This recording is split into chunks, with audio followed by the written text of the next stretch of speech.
My name is Remi Graves, and I work in the education department of the Photographers Gallery.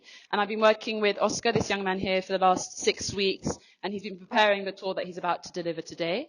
So Teen Tours is basically a project where we work with a young person over 6 weeks to get them to develop their own perspective of a gallery exhibition, and then they prepare the tour for you guys to hear. And we really like this project because it's kind of a two-way exchange where a young person shares their perspective and you get to see a tour with a kind of a different twist.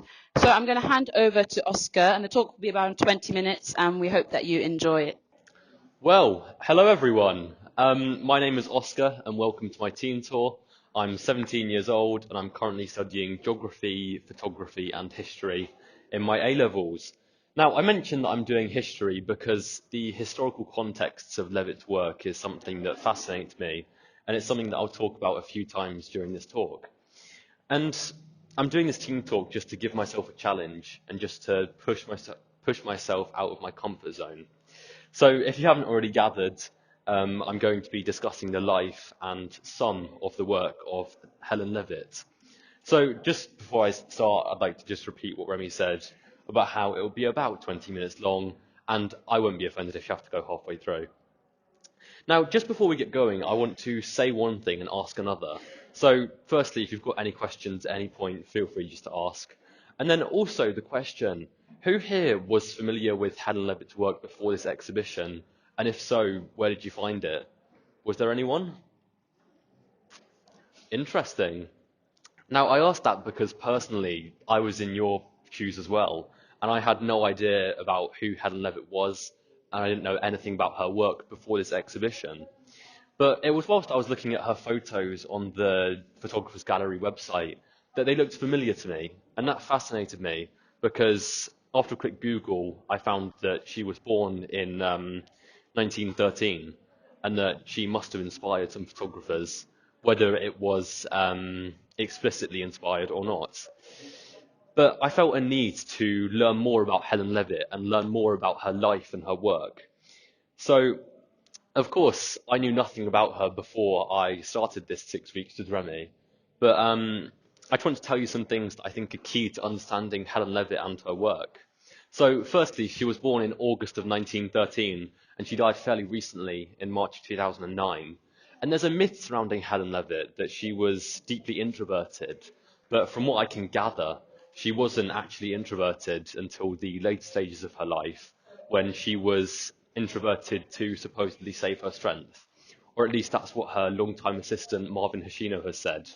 But in that same interview, Hoshino said that one of the reasons that Levitt was able to get the photos that she did, it was because when she took them, people just weren't camera conscious like they are today, and that they didn't even think that it was a possibility that people could take their photo. And perhaps like some of you in this room, if any of you are photographers, Levitt hated talking about her own work. She said in an interview in the early 2000s about this very photo, which coincidentally was Levitt's favourite, that it's just what you see. If it were easy to talk about, I would be a writer, and since I'm inarticulate, I express myself with images. In that interview, the journalist from the American equivalent of the BBC said that it was her hardest interview she'd done due to Levitt's dislike of talking about her own work. But that quote, I think, is really beautiful, and it sums up Levitt's work for me. She spent her life expressing herself with images, and from what I can gather, she never took photos because she had to pay bills, but instead just because she loved browsing the streets looking for interesting subject matter. And I say that because I think that a lot of photographers, especially young ones like myself, they dictate their photography ability and they call themselves good photographers by if they earn enough to quit their job and do photography full time, or if their prints sell for loads of money.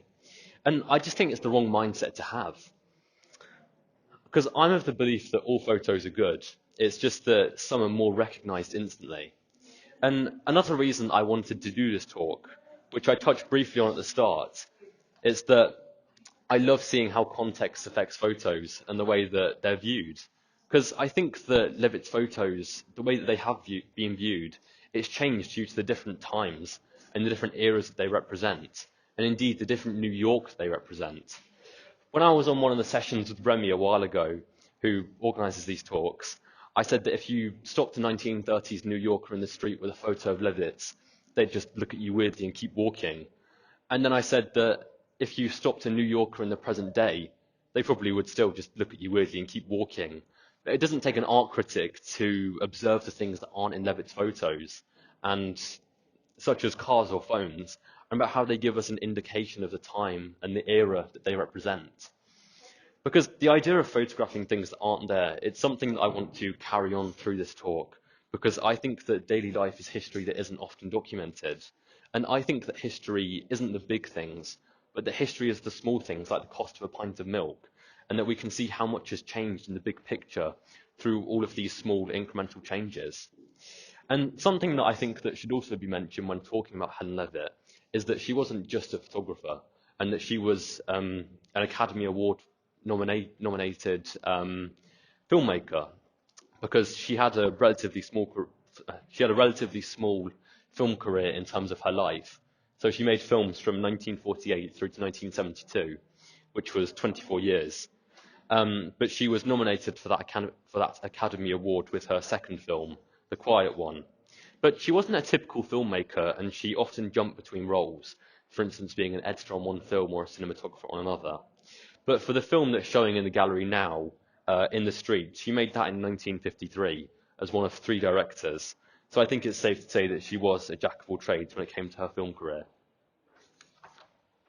And I also just want to add, before we start looking at some of the photos, that because some of the pictures are just tiny and there are quite a lot of you, I'll just follow a brief format of describing the photo before delving a bit deeper into them. And with that, let's go over to this bit of the gallery just to look at the first photo.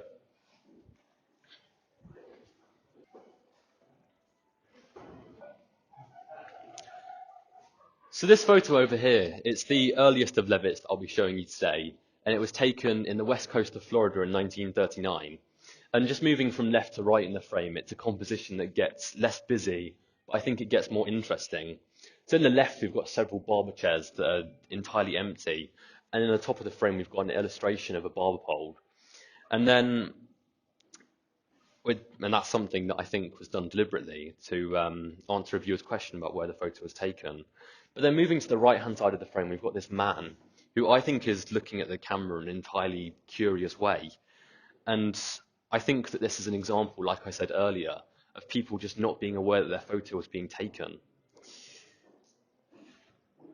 And then in the bottom of the frame, this is the bit of the photo that I love the most. There's a man engrossed in a newspaper. And I think that this is where Levitt's eye for composition shows. So the first thing that caught my eye when I looked at this photo is the way that this woman in the newspaper leads into this man having his hair cut. And whether it's a subtle example of Levitt juxtaposing 2 people living very different lives, or just thinking it's cool, it's hard to say. But looking at the context of this photo, it's easy to see where Levitt was going. Because Florida in 1939, it was a segregated state, and it would be for another 25 years. Now, Levitt, she was strongly devoted to the cause of civil rights, and she was a staunch leftist. She said in an interview on the NPR that she decided I should take pictures of working class people and contribute to the movements, whatever movements there were, socialism, communism, whatever was happening. And I think it's something that we forget, but these photos were made in 1939, which it says on the plaque there, but I don't think it hits home for a lot of people. Because in 1939, of course, racist views were widespread. And I think that this photo is a way of her challenging these views. But that's something I'll come back to at the end. And I also think this photo, it's an example of Levitt both answering and asking questions of the viewer, such as the viewer's views on segregation. But I also think Levitt answers some questions that the viewer might have, though. So, for instance, I mentioned at the start, it shows that it's a barber pole, and that therefore this is a photo of a barber's. But I think this composition, it shows Levitt's eye, because I've already mentioned the woman leading into the man having the haircut. But I think it's also an example of Levitt photographing with the intention of cropping, which is in the other bit of the gallery, 2 floors below us on that wall. But Levitt loved to crop her photos, and part of me thinks that she shot this photo with the intention of cropping it as a square. But I think that she just loved this man on the right, and again, it's a question that we can't answer, but I think it is just a beautiful photo. And with that, we've got 2 floors to go down to get to the next photo. If you'd like to join me, feel free. So I think what's best about this photo, it's not what's in the photo, but what's not. Because the obvious subject here is this cat in the middle of the frame, but also these 3 people over here. But aside from that, I think that what makes this photo great is how it shows how New York has changed. I think the best example of this is just the lack of traffic in the streets, and how taking a photo like that in today's New York with just this lack of hustle and bustle just wouldn't be possible. But something that I also like about this photo is this woman over here on this side of the street. So, as we know, Levitt loved to crop her photos in weird and interesting ways, which means that she deliberately kept this person in. And it leads to the question why, which, of course, it's a question we can't answer. But I think that it's a key theme in Levitt's work, that she enjoyed questioning the viewers in ways such as that. But something else that I love about this photo is the look this person at the back is giving the camera. And I see it as a glare. And it led to me asking myself the question, about the relationship between photographer and subject. Because since this photo was taken in 1945, the world, and especially the world of street photography and the ethics surrounding that, has changed a lot. And it led to me asking myself the question about the ethics behind taking this photo, and whether taking a photo like this, where a person is trying to hide from the photographer, would it be acceptable? Which, of course, is a question that's hard to answer, if not impossible. But as this photo was taken in 1945, there's a good chance that these 3 people in this photo would be in their 90s now and alive. And it'd be great to hear their thoughts on the photo, even if it would be a logistical nightmare. Now, I think that this photo of Levitt, it's my favourite just because of the many different ways that it could be viewed. And I think it's got lots of different meanings as well, depending on the way that you look at it.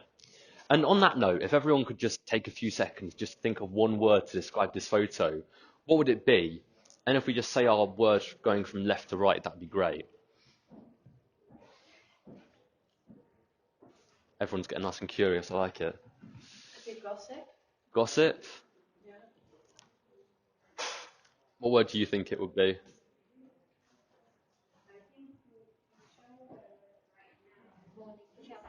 Morning chatter. Alfie? The first thing which came to mind was paradoxical. Interesting. What about you? Catching up. Catching up. They're all very sociable words, I think. But the word that I thought it was changing, because I think that this photo, it captures the time when World War II is changing into America's favour, and how that war is changing American society, and it's pushing women to the forefront. But as we just work our eyes across this photo, this time going from right to left, we see what I think is an unusual move from Levitt, a newspaper. Because this newspaper, it allows the photo to be dated to within a few weeks in 1943. And it's got the headline, Big Allied Push, Gains in Italy. And yeah, I think that it's unusual having that photo there, or having that newspaper there, because it gives an indication to the time that it was taken beyond the year. But then in the centre of the frame, we've got these 3 women engrossed in their chat, with one sitting on a wooden crate. And then in the bottom left-hand side of the frame, we've got the baby and the pram. But then, most interestingly, I think, you've got these men in the reflection of this window. And I think that Levitt did this deliberately. And I think that she did it to show how feminism was advancing itself in wartime America. As large amounts of men were sent away to fight and were taken away from their jobs, women needed to fill these gaps. But then moving back into the middle of the frame, like I said earlier, there are these 3 women, and I think that Levitt deliberately waited for these men to get into the reflection, just to turn this photo into a metaphor, and about how these men are in the background, and about how these women are at the front. And I think that it reflects American society, if you pardon the pun, because, like I said, these men are being sent away and women are having to come and fill their jobs and fill their roles. I think it's a good place to bring in an interview that Levitt did, again on NPR, because she said that until the invention of air conditioning and TV, especially in the summer, people just live their lives outdoors. And I think that this photo, it's a great example of it. But I also think it's a great photo to ask ourselves the question, would it happen today? Or would these women, would they just spend their lives chatting online? Which, of course, it's a hard question to answer. But irrespective of your thoughts on that, I think that this photo, it's a great example of Levitt documenting New York. Because when I think of documentary photography, photos like this are what I think of. And what stands out to me most is this fashion. Because what you've got is no one wearing plain fabrics, and they're all wearing very unique clothes, which I find really interesting. Because the fashion in this photo, I think is an element, if you got rid of the newspaper, that would allow this photo to be dated to an era rather than a few weeks. Because I think that the fashion in this photo, it shows as a baseline for how fashion, especially, has changed incrementally since then. And then if we move on to some of the color photos this way. Now, when I first saw this photo on the right, I thought that the color was photoshopped in just because of how vibrant it was. And it took me a moment to realize that there was more to this photo than just this splash of color. Because obviously there's the giant yellow splash dominating the top 2/3 of this frame. But underneath there's a black family sitting amongst equipment that would look more suited to a farm than it would to the streets of New York City. But what I love most about this photo, it's the splash of red in this girl's dress. And then also on the right hand side here, who I think is the grandfather of this girl looking on. And I think that this grandfather, he's looking on with hope. Because as I was looking at this photo, the older man got me thinking about what life was like in 1959 New York for black people like themselves. And what I found was that 500,000 black families had moved from the Jim Crow South, where segregation was legal, in the 20 years from 1940 to 1960. But while segregation wasn't legal in New York, it didn't mean that it wasn't happening. What I found was that of the 485,000 black New Yorkers in 1945, 300,000 of them lived in Harlem. And this is a trend that continued through to 1959. But what I found out was that landlords, they exploited these people. And what they did was they saw that these people would move into Harlem and they would move into New York irrespective of the prices. So they raised the rents. And this led to people being forced out onto the streets because they just couldn't afford the rent. But it led to me asking myself the question about why this family were on the streets, and even if they are on the streets, which of course we can't ask the question as to why they are, because we don't know these people. But I think that Levitt deliberately took photos like this to provide a juxtaposition between all of this money and in all of these ads and this poverty. And I think that these photos were Levitt's way of joining and contributing to the civil rights movement. But how effective these photos were, it's another question. Again, it's hard to ask. But I think this photo, it's a great metaphor. And I think that's what it was designed, or that's what it was captured to be. Because I think that the girl in the red dress seems hopeful. And I see this man as looking on with hope, like I said. And I think that if any photo sums up the early civil rights movement, it's this. Because there's hope on the horizon for this girl. And then, as I was looking into this photo a bit deeper, I saw this campaign poster for a politician called John Sandifer. And he tirelessly fought for civil rights. But I think it's in the small details like this that make Levitt's photos Levitt's. And that make Levitt's photos Levitt's, as a quick bit of research can answer an interested viewer's question, which in this case would be who Sandifer was and what he believed in.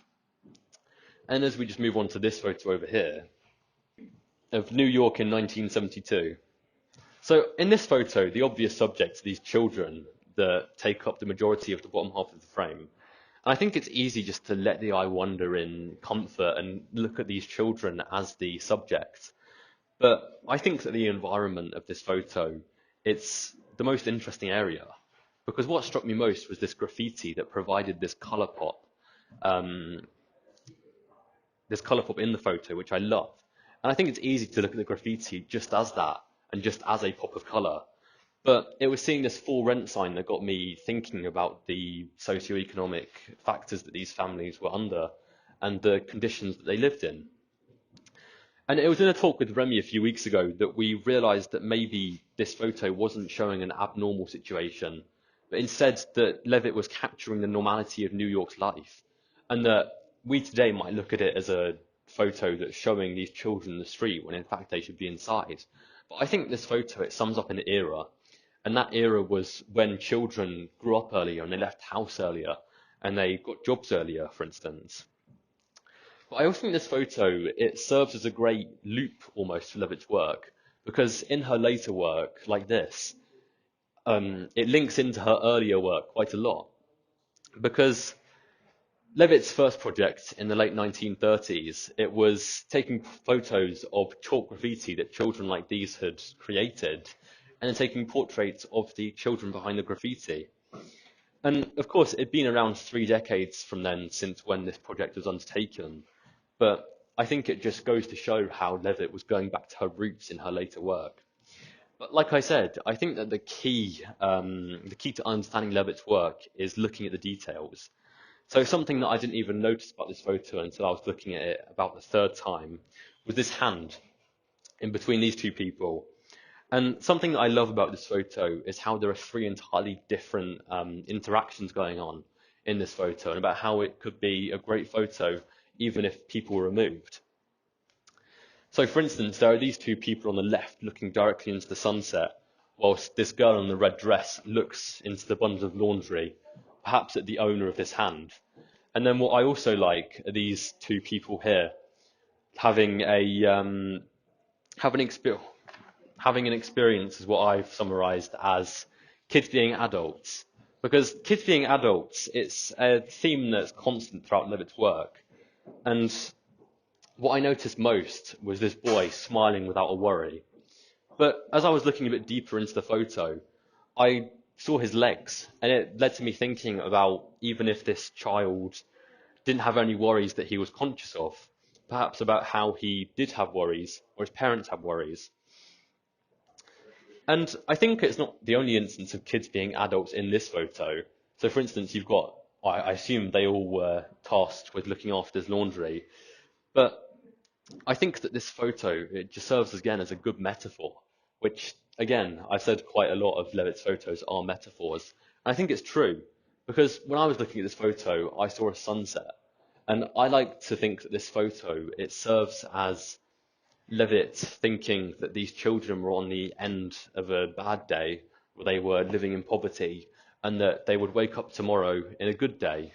And as this photo was taken in 1972, these children, they'd probably be around 50 now. And I hope that their lives did improve for the better. And again, we can't really ask them if they could, if they did. But I think that Levitt's photos, they serve as a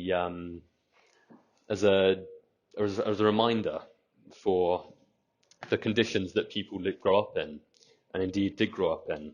But that last photo is where I'm going to leave it today. And I think that there are some really interesting themes that go on throughout Levitt's work, and indeed throughout the photos that I've showed you. But you may think something entirely different to what I think about the photos, and that's okay. But a theme that I think is omnipresent throughout Levitt's work, not just in this last photo, but it's kids being adults. Because like I said when I was talking about this photo, Levitt captured the era when kids had autonomy earlier, and how kids left the house earlier, and about how kids became adults earlier than they do now.